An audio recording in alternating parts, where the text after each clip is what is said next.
Now to the latest in Washington's elections. We're still tracking some of those close legislative races. New numbers are posting this evening, and King 5 political reporter Natalie Brown joins us with the very latest. Natalie.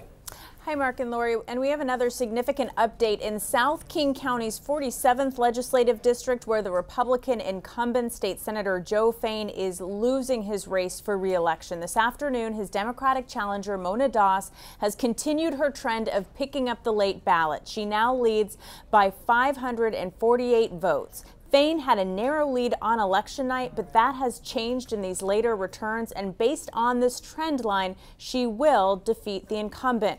As we've reported, Fain is also facing an allegation of rape from 2007 that surfaced this past September.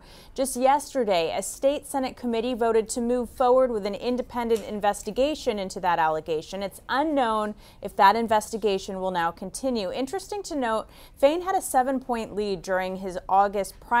He's now on track again to be defeated in an upset.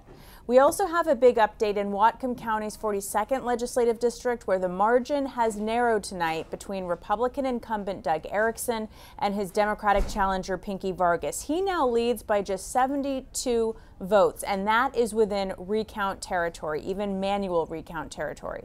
And in the legislative district 26, Democrat Emily Randall still maintains a more than 500 vote lead over Republican Marty McClendon in this open seat race. This district includes Kitsap and Pierce counties. We are still waiting for new numbers from Pierce County, those expected next hour.